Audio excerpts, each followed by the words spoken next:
Tem sim, Carla. Eu acho que a gente, para poder explicar isso melhor, teria que descer um pouquinho mais para a educação dos filhos hoje em dia. O que é que a gente tem visto? A geração passada de pais, eles nunca se preocuparam em perguntar se a gente os amava. Eu lembro claramente de uma vez que eu pedi à minha mãe para brincar a Micarande, que é um carnaval fora da época que havia em Campina Grande, e ela disse que eu não ia, simplesmente eu não ia. E disse, mas meu avô me deu o abadá, porque o avô, antigamente, ele ajudava na criação, né? Mas, embora meu avô ajudou bastante para mim. Mas aí ela disse, mas você não vai, porque você é menor e quem manda em você sou eu. Eu disse, tem nada não, quando eu tiver 18 anos eu vou. Ela disse, não vai, porque enquanto você depender de mim, quem vai estabelecer as normas dessa casa sou eu. E eu disse, e você ainda pensa que eu vou lhe amar? Aí ela disse bem tranquilamente, meu filho, quem disse a você que eu quero o seu amor? E aí me chocou, obviamente, né? Mãe, você não quer o meu amor? Eu disse, o amor é uma escolha que a gente faz. Eu escolhi amar você. Agora, como mãe, eu não abro mão de que você me respeite. Eu só fui entender aquela cena muito depois. Fazendo curso de psicologia, eu fui entender que o amor é um sentimento muito sofisticado. E ele precisa de algumas pré-condições na escala dos sentimentos para que ele ocorra. Lembra daquele jargão da matemática, se e somente se? Então, digamos que para amar alguém, eu só amo alguém se e somente se eu respeitar.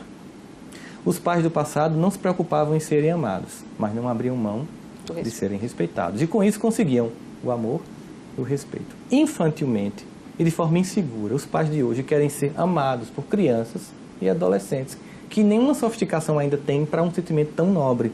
Eles realmente gostam muito, mas o amor vai ser construído na educação desses filhos.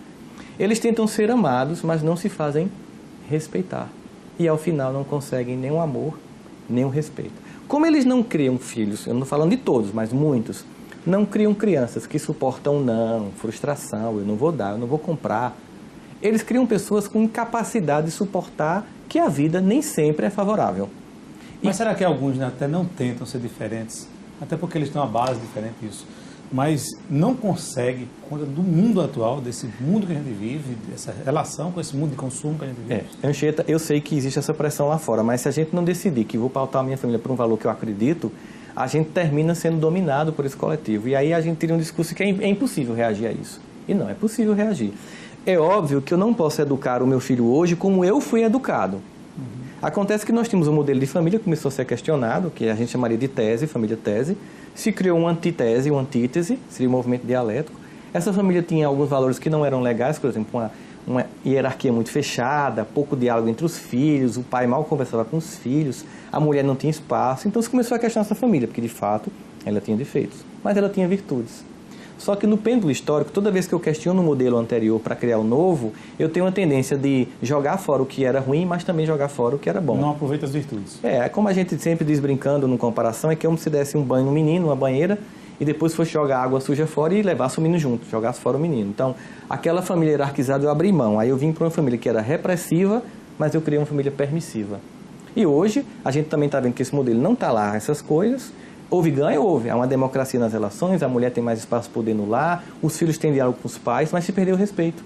Então, a família síntese, que é a família antiga, tese, a família antitese, vamos para a família síntese, nesse movimento dialético, é uma família em que eu mantenho essa democracia familiar que foi conquistada, é muito bem-vinda, a criança poder se expressar, mas eu trago de volta o respeito, a disciplina, a norma, as frustrações, que eu não posso dar tudo que você quer, mesmo que eu possa. Eu, como um pai, como uma mãe que quer educar, eu evito para que você suporte. Né? Um exemplo claro é que, por exemplo, tudo é muito pronto hoje. Você, da minha geração, Cita, sabe que para a gente comer uma pamonha, era todo um dia no milharal, catando, depois descabelando, os homens iam, era até uma coisa divertida. Depois a gente cortava, moía com moinho à mão. E 5 da tarde era um ritual familiar inteiro em que a gente comeria a pamonha. A gente passa hoje na padaria e compra pronta. Então, por exemplo, pegar um filho em casa para fazer um bolo é uma boa experiência de trabalhar com ele a resiliência, Carla. De você chegar, vamos fazer o bolo. Bom, em vez de comprar pronto, aí começa, faz, ele vê o esforço que dá, a mão que machuca, o tempo de esperar. Tá pronto? Não, tem que esperar esfriar. Ele passa mais ou menos umas 4 horas para comer um bolo. Aquilo é uma experiência rica dele esperar o tempo. Nós temos uma geração ansiosa. E essa geração ansiosa e pouco resiliente, ela tenta tamponar essa falta de afeto, porque se eu não respeito meus pais, eu termino não amando meus pais. E eu vou para relações fragilizadas, inclusive namoros fragilizados.